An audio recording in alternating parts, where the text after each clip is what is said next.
tonight, I want to make a promise to you, and here it is. You will find life-changing answers to questions you may have asked your entire life in this weekend seminar. It may not be the answers you thought you'd find, but you will discover things about these three topics that will make a lasting impact on your life. And perhaps the first thing you may not know is that all three of these topics are interconnected. Aliens, angels, and the afterlife are not separate subjects, but they are all part of a single storyline that has been breaking into human history from the time of Jesus even until our modern world, and maybe even more today than ever before. Tonight, in UFOs over Idaho, we're going to look at some of the most convincing sightings of UFOs, UAPs, or flying saucers, all words used to describe the same thing. We're going to look not only at sightings here in Idaho, but around the world for some of the most credible witness accounts. High-ranking military personnel, presidents of the United States, common members of society, and even groups of hundreds and thousands of people who have all witnessed these strange UFO sightings all at once. You're going to see pictures, videos, meet people, and encounter places that will solidify that this isn't just a sensational topic that a few people dreamed up. This is truly a spiritual experience that thousands of people from all over this planet have encountered. Then, we're going to be back again tomorrow at 3 p.m., Saturday, for a double-backer session that will wrap up with a free dinner together. The first presentation is Angels Among Us, and we will take a fascinating look at how alien encounters may actually be angel encounters. You'll need to see the evidence for yourself as we tackle together what angels really are and why they inhabit our planet and how they manifest themselves and what they may be trying to communicate with us. And then the second presentation in the double-backer series tomorrow is Secrets of Area 51. What are they hiding? We will find a darker connection between aliens and the dark angels that are working through our world governments and a master deception that will break on the whole world. Then we'll eat together. So the dinner is free. Just come. We'll have 3 o'clock, then 4 o'clock, and then the dinner is at 5. Then we'll go home for a good night's rest. And then Sunday, back at 3 again, we'll come for another double-backer session with a free dinner. We start with tackling the alien paranormal connection, and you'll see strange facts that those who encounter UFOs and abductions are able to stop those encounters instantly through one spiritual answer. Who are these creatures really? And then we conclude our series with the afterlife mystery, where we look at the Bible's explanation for where people go when they die. It's a different look on a grave topic, and this final presentation will tie together why we have UFO sightings, angel appearances, ghost encounters. Something wants the attention of every person in this world, and you'll see it all clearly by the end of these presentations. So stick with us. Join us through this entire weekend. It's going to be an exciting journey together, and I hope that you'll enjoy it as much as I'm going to enjoy it. But before we begin into tonight's topic, I just want to invite you to join me as I pray and invite God's presence here with us. Can we do that together? All right, let's pray. Father in heaven, thank you for the privilege we have of being able to come to you and ask you to pull back the curtain to the mysteries that we encounter in this world. I pray that you would begin to pull back that curtain tonight. I pray that you would bless and lead us as we go through this presentation together. And I pray that you would provide the answers we so need. In Jesus' name we pray. Amen. Tonight's topic, UFOs over Idaho. It begins with the National UFO Reporting Center, or NUFORC. That's what they call it for short.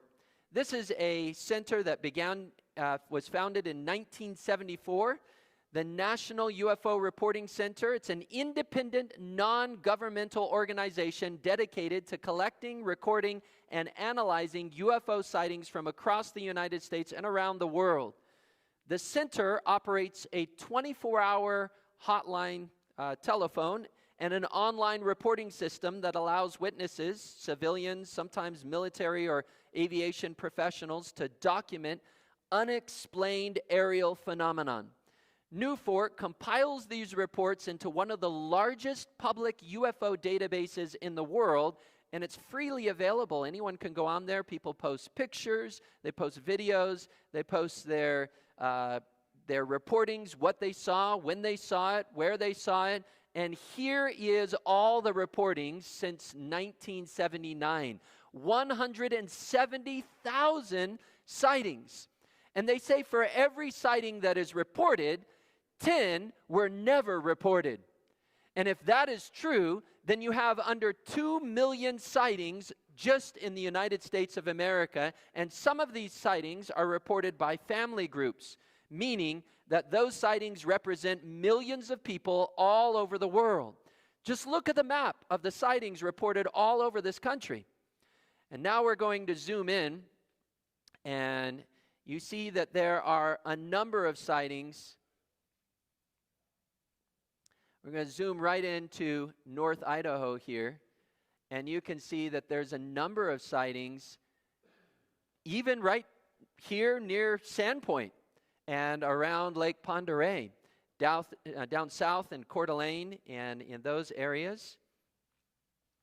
So UFO sightings are sightings from all over. We're going to look at some of these sightings that happen right around this Sandpoint area that have been reported on the NUFORC website.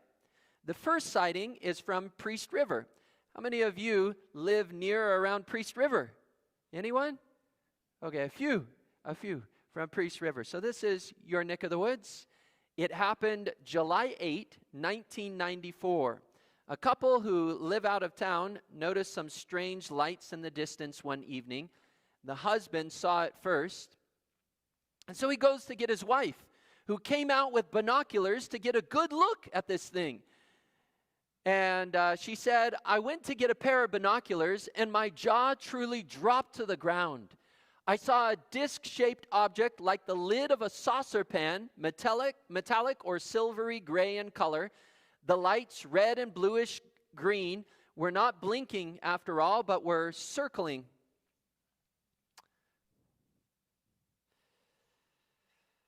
Circling the edge of the disc." So she goes on to report that her neighbor saw it too, and others must have seen it, and also there must have been a number of people who saw it, because within a week they got flyers from MUFON, which is the other network online that reports UFO sightings. It's Mutual UFO Network, asking if anyone had seen strange lights in the sky. Wild. But the stories get even more interesting. Here's another one. This one is August 1st, 2012, up in the mountains east of Coeur d'Alene, Idaho. A single man reports his encounter while enjoying the mountains. He says, "I had a sensation that something was above me. I looked up and seen a huge black metallic triangle hovering. There was no sound. It was enormous, probably a football field length for each side of the triangle." Anybody ever been on a football field? It's huge, gigantic. It passed by silently at about 25 miles per hour, then was out of sight within seconds. Now you're going to see that seeing giant triangular aircraft in the sky is not an anomaly, but hundreds of witnesses from all over the world have seen identical UFOs. Let's check out one more sighting from North Idaho, this one further east of Coeur d'Alene in a town called Murray, Idaho, up over one of the mountain lakes. So a hiker was hiking and stopped to rest at one of these mountain lakes when he suddenly noticed a craft hovering above the water of the lake, silently, of course. Here's what he said. "Noticed an object hovering toward the middle of the lake, about 500 to 1,000 feet above the lake. Size of a compact car. no sound, looked illuminated, watched it for 2 to 5 minutes before getting very uncomfortable and truly scared, packed up, and left. I'm not sure I would have stayed there for too long either. None of these eyewitnesses, by the way, leave their names or pictures of themselves. They aren't looking for fame. Their descriptions are as strange to them as they are to us. This guy was so scared, he booked it out of there, but not before snapping a photo of what he saw. Are you ready to see it? All right. Here is his photo. Now you can see the lake, you can see the mountain, and right up here is the picture of what he saw. So I zoomed in, and of course, that's what I got. They're always grainy, aren't they? And so I decided, you know what? We are living in 2025. Let me take this, throw it into ChatGPT, and see what it produces. You ready what ChatGPT produced? This is what ChatGPT produced. I don't know. I mean, maybe.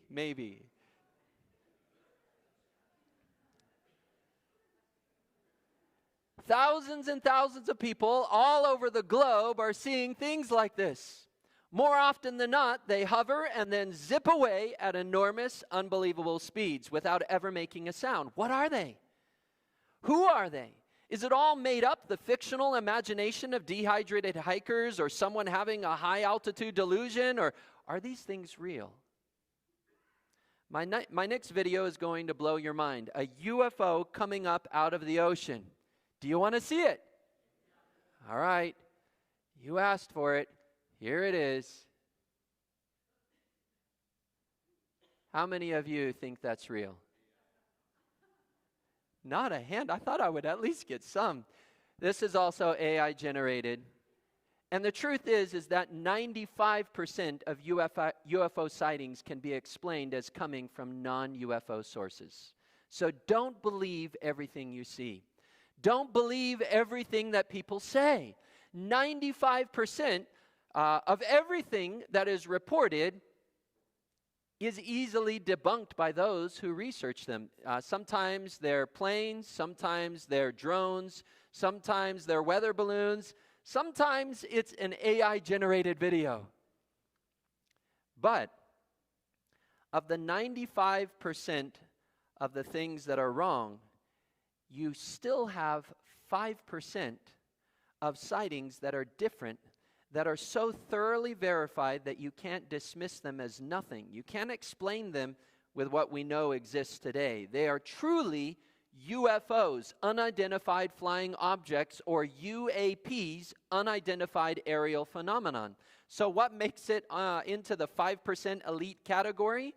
These are high-quality sightings verified to have been seen by more than one person. So they are externally verified by things like radar and seen by trusted sources.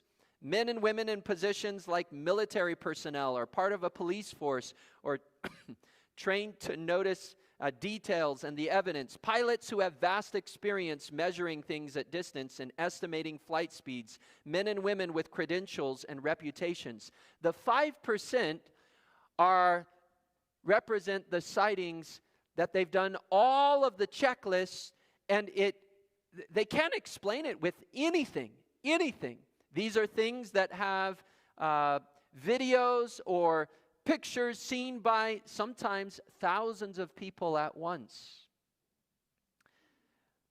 In the book, The Presidents and UFOs, our author Larry Holcomb writes, the number of unexplained UFO sightings is generally thought to be in the area of 5% of all reported sightings, which would be high-quality sightings made by competent observers that, when studied, offer no conventional explanation.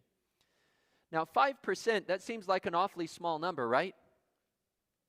So let's take 5% of all the sightings reported on the New Fork website. 5% of 170,000 leaves you with 8,500 high-quality sightings made by competent observers. And it suddenly doesn't look like such a small number, does it? We aren't talking about 1 or 2 UFO encounters that scientists can't figure out. We are talking about thousands of sightings that are so puzzling to the scientific community, they have to truly put it on the record as a UFO because the witness testimony and factual evidence puts this beyond an explainable phenomenon. The sheer number is so compelling that at least 6 governments have officially stated that some UFO, UAP sightings correspond to real, physical, intelligently controlled phenomenon that remain unexplained after investigations. Those government agencies are agencies from the United States, France, Chile, Uruguay, Brazil, and Belgium. None of the official government agencies claim that they are extraterrestrial, but none deny their existence. These incredible sightings have led former high-ranking and highly qualified officials to release a report like the Cometa report, documenting the non-disputable existence of UFOs. Now, this report, the Cometa report, was put together in France by some of the most credible individuals that could compile such a report. Individuals such as General Dennis Letty, a retired Air Force brigadier, former director of IHEDN.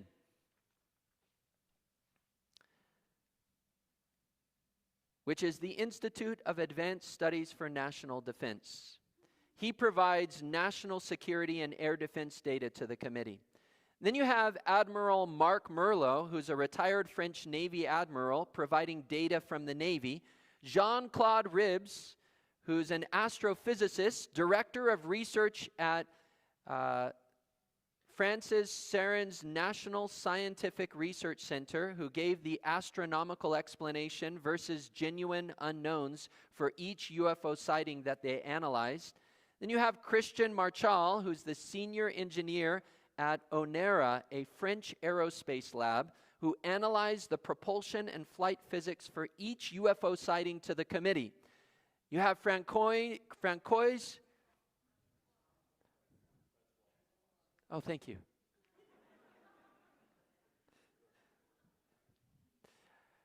Yeah, like it's called Pend Oriel, right? Okay, Francois, say his last name. Yeah, you struggle with that one. Whatever.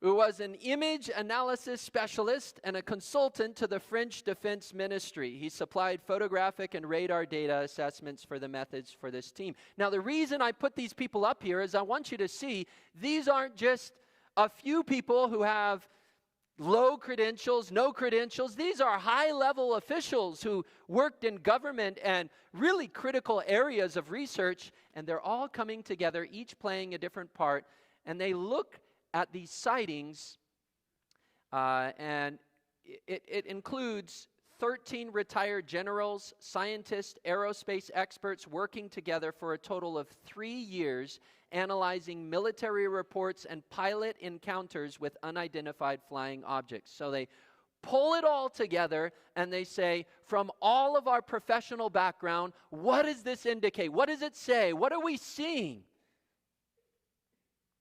And you have to understand that this was not written for the general public, but was meant for the highest officials in government, for the French president himself to take seriously the issue of UFOs. So what did the report conclude about UFO sightings? I have that slide right at the end. We're going to get there. But before we get there, we're going to have to come to our own conclusion. So we're going to look at some of these sightings that the Cometa report researched. Author Schopenhauer, that was decent. All truth passes through three stages. First, it is ridiculed. Second, it is violently opposed. And third, it is accepted as self-evident. Now, I do have to give a disclaimer. Like, I did this research with books. I'm reading hundreds and hundreds of pages. And when you're reading through a book, they don't tell you, pronounce this word like this. It's my lame attempt at giving an excuse to you. Okay. So the first major sighting that we have to look at, and probably one of the most convincing, is called the Belgium wave. The Belgium wave is sightings of UFOs that began in 1989 and continued across Belgium for 2 years. Retired Major General Wilfried de Brouwer, who was put in charge of handling the response to this UFO wave by the Defense Ministry of Belgium, recalls the events over 2-year period, saying hundreds of people saw majestic triangular craft with a span of approximately 120 feet and powerful beaming spotlights moving very slowly without making any significant noise, but in several cases accelerating to very high speeds. Again, this is coming from a general, a Belgium general, who's saying, this is what was reported to us. On November 29, 1989, 143 sightings were reported within a 19-mile circumference in Belgium. They estimated 250 people saw a UFO craft flying over Belgium. It was 5:15 p.m. local time when a triangular craft was spotted silently hovering above a field with 3 spotlights beaming down and a red flashing light in the center. It never made a sound. 2 federal police officers witnessed this craft for over 30 minutes. Here is a drawing of this craft by 2 witnesses near the lake of Jalapa. You can see a side angle view here, and then you can see a bottom view here of this craft. This is an actual drawing that witnesses made. At 6:45 p.m. that same night, several officers reported seeing a second craft emerge silently from behind the woods. It tilted forward in a deliberate maneuver, revealing the upper side of its fuselage, a dome-like structure with rectangular windows glowing from within. After a short time, this second object disappeared from view. So this is an AI-generated photo from the actual drawings of the craft as well. The officers said that the craft had 2 red light beams with a red ball at the end of each beam. The beams almost dropped out of the craft like a solid glowing red bar and then pulled up in the same way, but it looked like streams of light or lasers, but it behaved more like a solid object. Here is the drawing from the witnesses who saw that aircraft. And this is from the SOBEP's archives. Two witnesses who collaborated on that drawing. Then at 7:23 p.m., the original 2 policemen, still in radio contact with their dispatch, spotted the first craft again. From their elevated position overlooking Henry Chapelle, they could see it drifting toward the town where 2 of their colleagues, officers Dieter Plumens and Peter Myckal, now had it in sight as well. So picture the scene. 2 officers watching from the ridge above and 2 more stationed below in the village, each seeing the same object from different vantage points. The lower pair describe a triangular craft about 250 feet above the ground, roughly 300 feet away, with 3 powerful spotlights and flashing red light at its center. And here's the drawing from that they made. And of course, it's all written in French.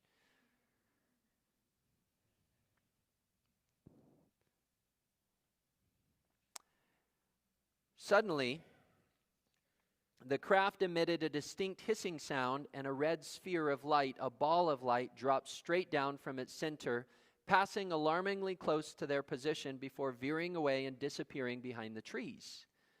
The UFO then started to move, and the policemen followed in their vehicles until they lost sight of it. In total, 13 police officers had witnessed this UFO, followed it, made detailed drawings, and all reported it. A total of 70 reported sightings were made on November 29 and were fully investigated, and none of these sightings could be explained by conventional technology. That same triangular craft reappeared over Belgium on December 1st, and then again on the 11th, witnessed by 21 more people. Here is a picture drawn by a 12-year-old boy who saw it with his parents, his grandparents, and his sister. The boy's drawing shows a frontal view, a closer overhead view, and a view of the craft as it flew directly overhead. And you can see those three views there. Then, on April 4, 1990, at 10 p.m. in the town of Petit Richan, a lady was walking her dog in her courtyard when she noticed the spotlights of a craft hovering near her home. She alerted her partner, who rushed outside with his newly bought camera, and the camera was loaded with color slides, but only 2 shots remained on the film. So he leaned against the wall to avoid instability, and he took 2 photographs.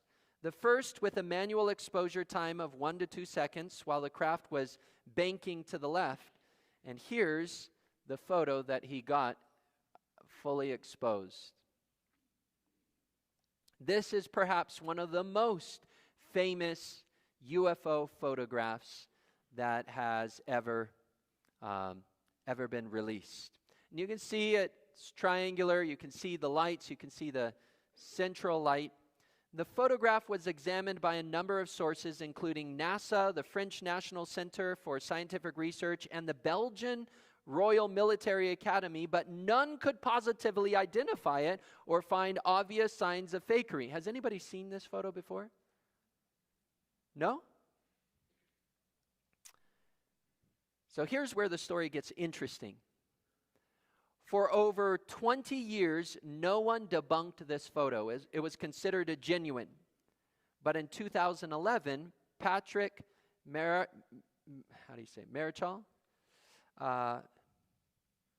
I guess CH is like a sh, isn't it? Myckal. He went on live television and claimed that his own photo was a fraud and that he used styrofoam, lights, and strings to create a fake. So the skeptics jumped on this and celebrated, but the case isn't closed. We still have all the witnesses to the Belgium wave.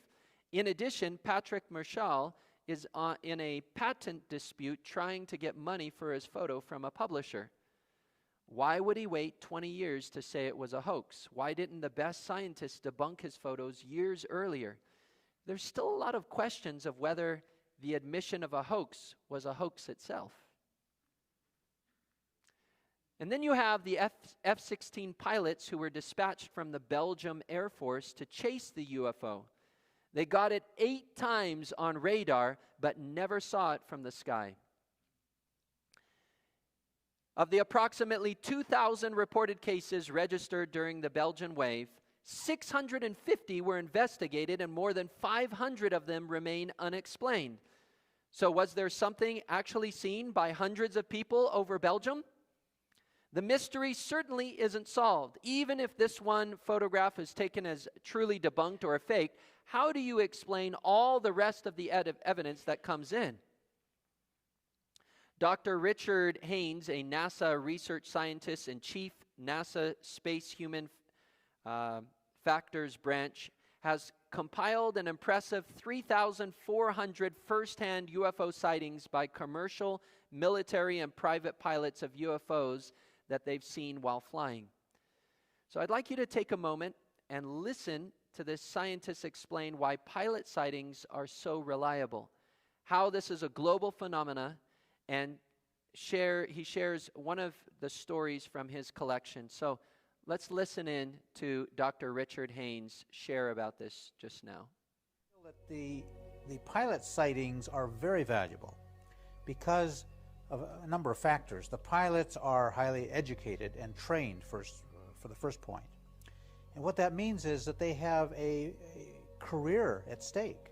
And they're not going to come forward with a report of some strange object or light off the side of the aircraft or near the aircraft unless they've already eliminated all of the prosaic explanations. They're just risking their career to do so.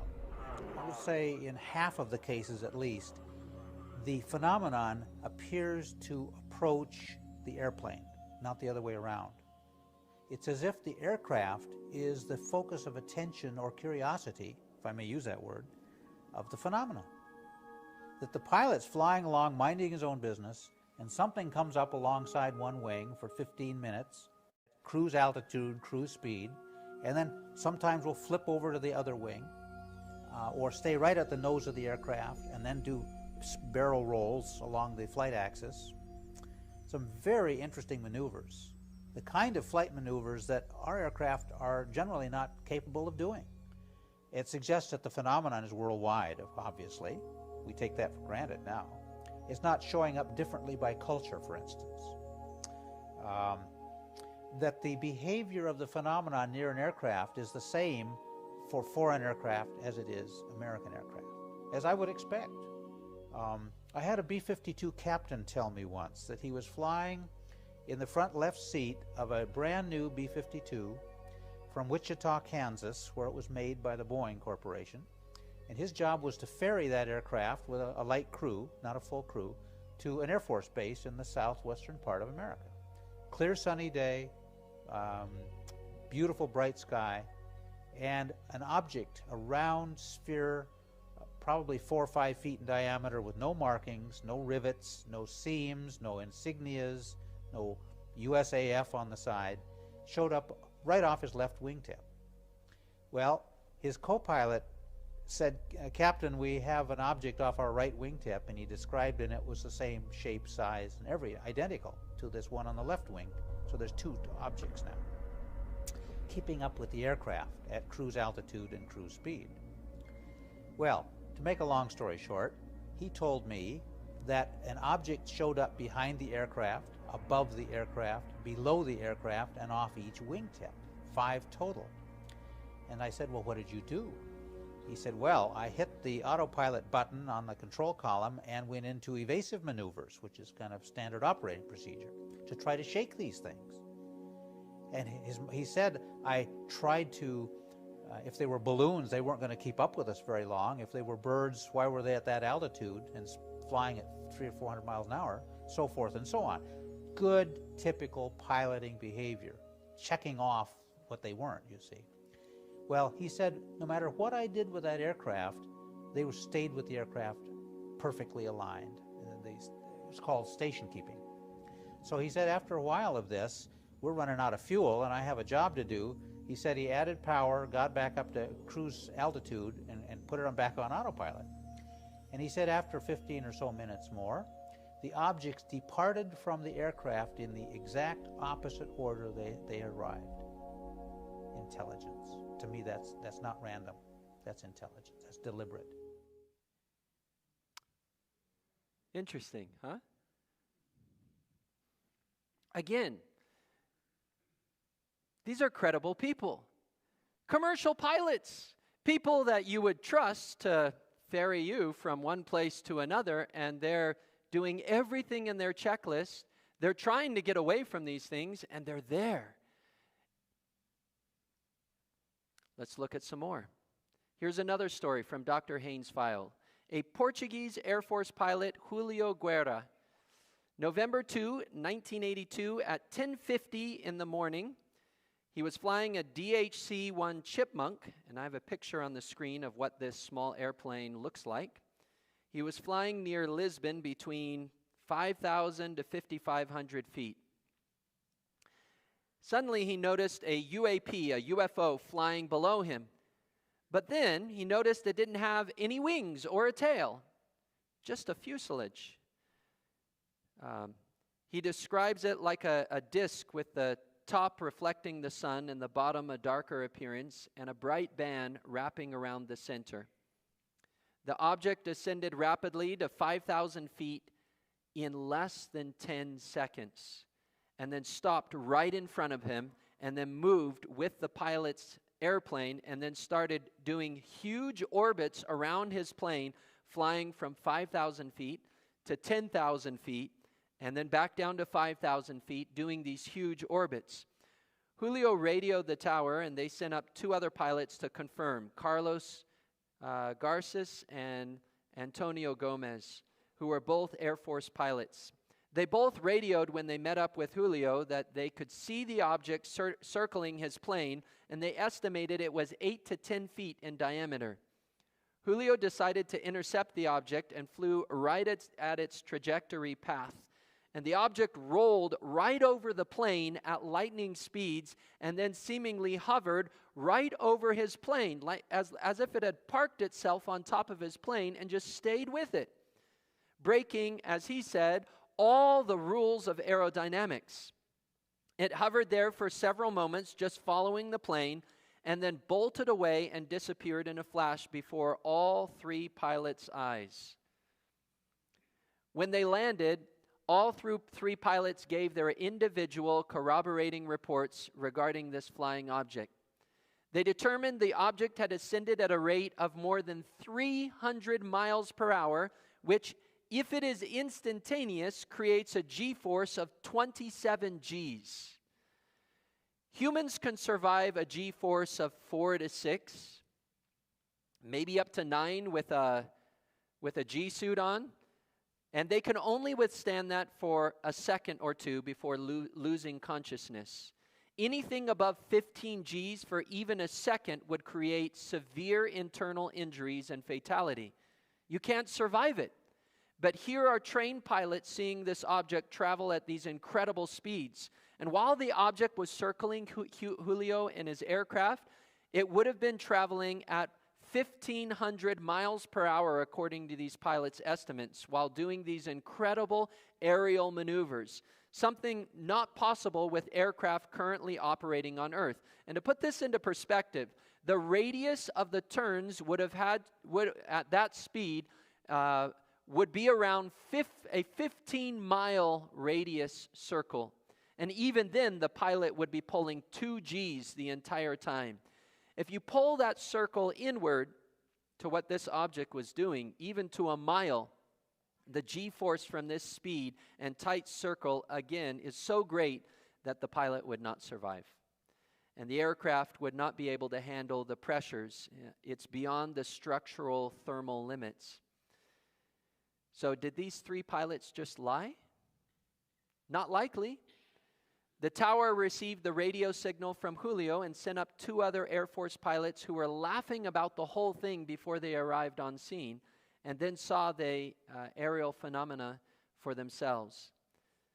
This is a super important point. Not only do these UFOs look like aircraft no one has ever seen before, but they break the laws of physics. You know, there's a name for this. Do you know what it is? Supernatural. We classify things like miracles, divine or spiritual beings, sorcery or witchcraft, paranormal phenomena. These are all things we use to describe the term supernatural. In many instances, these UFOs don't appear as discs or triangles. Sometimes they just appear as balls of bright, shining light. As was the case in 1978 when Captain Startup and a co-pilot were flying along the coast of New Zealand when suddenly they spotted strange lights ahead. Cameraman David Crockett filmed the entire thing while both planes' onboard systems as well as New Zealand traffic control tracked the lights on radar, and air traffic controller Jeffrey Kaiser also witnessed this whole thing being played out on the radar screen while the entire dialogue was recorded between the pilots and the air traffic control. It's a well-documented case. Here it is as filmed that night right over the plane. It's one of the most incredible UFO footage ever, simply because of the number of high-quality witnesses. The video you see playing is the actual footage from the incident in 1978. Here they're slowing it down as it's going, and here they're repeating that footage again, and you can see it zigzagging, appearing, disappearing, moving to different parts of the plane.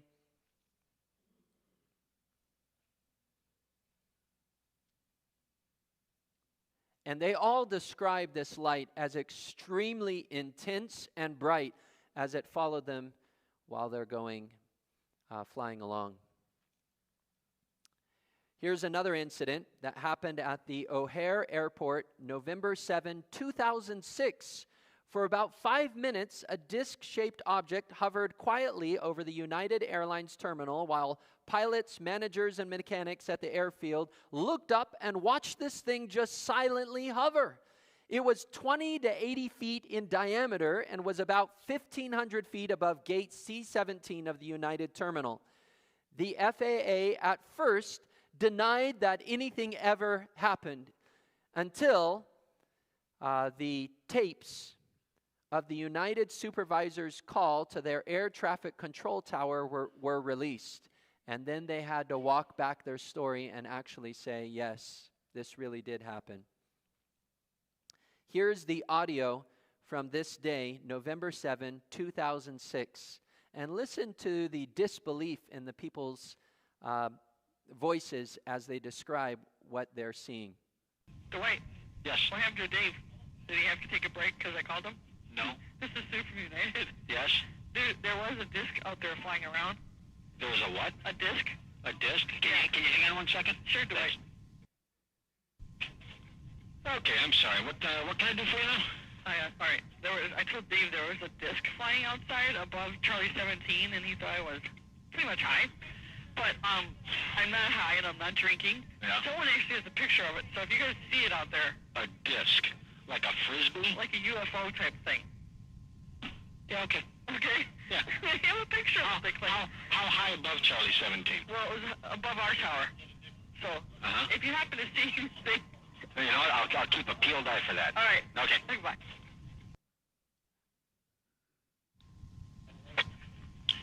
Tower Cab, this is Dave. Hey, Dave, Roger, at United AGC. Yeah, Roger. I got an interesting one for you, Dave. Some of our employees, I don't know if you heard anything about this, some of our Kinda pilots hard to on the hear, ground isn't were it? reporting a UFO sighting at 1,000 feet from the seaside of the airport. Did you guys hear anything about You that? know what? The ramp tower called me, I want to say about 10, 15 minutes ago. We have not seen anything up there. Okay. Because she said it was right around gate C-17. Okay. But, I mean, and since she called, I've been looking, but we have not seen anything. Okay. You know, I mean, if we do, oh, well, I guess, you know. Well, no, I was just wondering. Maybe we'll have to give him C7 right.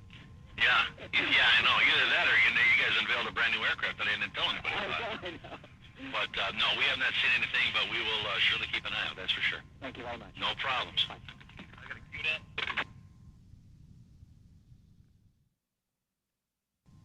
Ground Gateway 5668. Set in the penalty box, ready to go to the Northport. Gateway 5668. You can use Alpha to Northport and use caution for the UFOs. Alpha to the Northport, we'll take a look. United Maintenance 44. Okay, it's 44. Thank you. All right. 44 is going around to Northport. Excellent.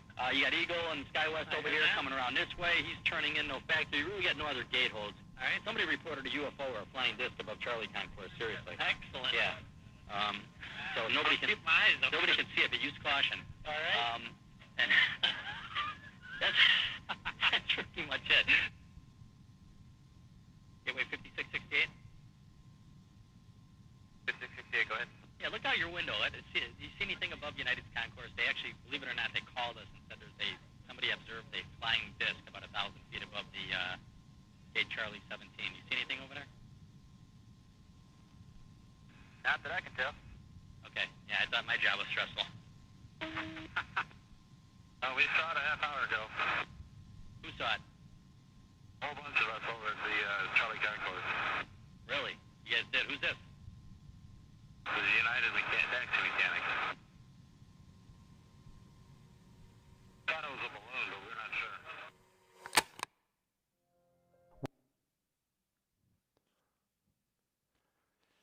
Interesting. So, you have all of these pilots radioing back and forth with the tower. The disc was actually hovering up above where the tower could see, so they had to rely on reports from pilots or mechanics or other people that were on the airfield to report back to them what they saw. Some of the pilots saw it, some of them didn't. They looked up, they're like, no, I don't see anything. And then one of the mechanics said, yeah, a whole bunch of us are watching this thing, and all of us have seen this thing. Now, what happened? Well, that disc continued to fly above there for a little while, and then multiple witnesses watched as this flying disc suddenly shot up in less than a second, and it cut through the clouds like butter and left a cookie cutter hole the exact shape of the disc right through the clouds. And that hole, of course, remained for quite a while and finally dissipated and disappeared as the wind currents moved the clouds together. But the speed at which this disc zipped off was less than a second, an unbelievable speed that breaks all natural laws. It's what we would call supernatural. Then you have Captain Ray Boyer, a professional pilot with 5,000 hours of flying and 8,000 landings. He saw an enormous object shaped like a cigar. It was a mile long and brilliant in its shining light over the English Channel just 6 months after the O'Hare Airport sighting. It was witnessed by him and also all of his passengers. He said, "Their brilliance is difficult to describe, but I was able to look at this fantastic light without discomfort." He says that the light that pulsed from this massive object had sparkling blues, greens, and other hues strobing up and down about once every second or so. What did this pilot conclude in his own words? "I can only conclude that they were not from around here. And in that, I mean they cannot have been manufactured on earth. The day may be coming when the whole human race will have to face the frightening reality that we are coexistent with others in this universe." Captain Ray Boyer is not the only one who believes these UFOs, whatever they are, cannot be from Earth. Here's another story from Iran. This is retired General Pervez Jafari of the Iranian Air Force. In 1976, he was ordered to get in his Phantom F-4 fighter jet and intercept a bright light-emitting UFO over Tehran. This UFO was bright and flashing colored lights, changing positions, and even changing shapes. Citizens in Tehran had seen this luminous thing that originally appeared like a star, but it moved and behaved very different from any of the stars in the sky. So at 12:30 a.m., General Jafari took off from the base to investigate. When they approached the UFO, it was flashing with intense red, green, orange, and blue lights so bright that the General Jafari said he was not able to see the body of the UFO, just the lights. The lights formed a diamond shape, and the flashing lights were flashing extremely fast. As he approached it with his fighter jet, maybe 70 miles away, it suddenly jumped 10 degrees. So he had to redirect his plane. He continued to get closer to it, and suddenly it disappeared and reappeared 10 degrees over. In total, he ended up having to make corrections dozens of times and turned his plane over 90 degrees to keep his fighter jet headed towards this thing.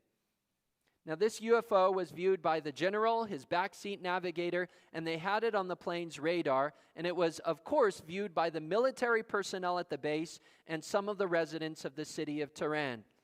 General Jafari tried to lock onto the UFO with a Sidewinder missile, but every time he did, his instrument panel on the plane went completely dead, and the UFO would immediately jump to a new location. Now, why is this important? It shows intelligence. It shows purposefulness, moving of its own accord, anticipating that the general was about to fire, and then somehow having a technology system to shut down the entire instrument panel and then maneuver out of the way so he can't fire a missile at this thing. The Shah of Iran remarked after this event had taken place that, in my opinion, they cannot be from our planet. Because if anyone on this planet had such power, he would bring the whole planet under his own command. Larry Holcomb, the author of The Presidents and UFOs, put it quite succinctly when he says, "The accumulation of evidence is so great that no reasonable person can any longer deny their existence. And here's the former Canadian Minister of Defense who says, they are as real, read it with me, as the airplanes that fly over your head. Dr. J. Allen Hynek was a UFO debunker, and he began studying thousands of these UFO sightings. He was part of the Air Force's investigation branch called Project Blue Book. And their main objective was to find these things, explain these things, and debunk these things so that nobody would question whether there are UFOs. So he began doing this, and he was quite successful at debunking a lot of these UFO stories. After all, 95% can be explained by things that investigators find. He says, I had started out as an outright debunker, taking great joy in cracking what seemed at first to be puzzling cases. I was the arch enemy of those flying saucer groups and enthusiasts, who very dearly wanted UFOs to be interplanetary. My own knowledge of those groups came almost entirely from what I heard from Blue Book personnel. They were all crackpots and visionaries. My transformation was gradual, but by the late 60s, it was complete. Today, I would not spend one further moment on the subject of UFOs if I didn't seriously feel that the UFO phenomenon is real and that efforts to investigate and understand it and eventually to solve it could have a profound effect, perhaps even be the springboard to mankind's outlook on the universe. Interesting. Now, you'll remember that I didn't share the conclusion of the Cometa report with you because I wanted you to see the evidence first, the evidence that came from that report and other reports. And remember, this represents some of the most qualified people in France, from scientists to high-ranking military personnel. So what did the Cometa report conclude? And here's what they concluded. It states, numerous manifestations observed by reliable witnesses could be the work of craft of extraterrestrial origin. In fact, they wrote the most logical explanation for these sightings is what? The extraterrestrial hypothesis. And this is a conclusion that many, many people are coming to after seeing and reading and viewing all the evidence, the mountains of evidence that are out there about these UFO sightings. Recently, there was a congressional hearing just this year on UFO, UAP sightings by military personnel, and the congressmen and women who were viewing these reports were baffled. They said there's not anything that we can think of that could explain this. Now, extraterrestrial. What is an extraterrestrial? Well, extraterrestrial simply means a non-human intelligent life form from outside Earth. Time limits us to recount the thousands of stories, photos, eyewitness accounts, many of which are supernatural, such as UFOs opening 20-ton doors that lead into atomic missile silos without any indication that someone was physically there, something you need massive machinery to accomplish. Or another story of all atomic missile silos that were miles apart being shut down by a single UFO flying over them one by one, and this while each silo was independently powered and controlled. Or other stories that record these UFOs flying at speeds many times the sound barrier, completely silent without any sonic booms. Or the story of UFOs traveling at 200 miles per hour underwater. doing 200 miles an hour underwater. Underwater, big as a football field, and that's no fish. There are 5 or 6 deep water areas of the ocean, and he said these are areas where we see a high propensity of these UFOs. So is it possible, given our current understanding of physics, for any man-made machine to go anywhere near 200 miles an hour underwater? Not with our technology, no. The best we have is probably in the high 30s. This was one of the congressmen from that hearing on UFOs. He represents a district in Tennessee, and he went on Tucker Carlson's podcast, and he says, listen, these are the reports we're hearing. This isn't like natural stuff. This is supernatural. How do you get a craft to go flying at supersonic speeds, diving into the water, continuing at those same speeds, and then coming up out of the water, making 90-degree turns, completely silent, by the way, completely silent, like no sonic booms at all. It's quite incredible.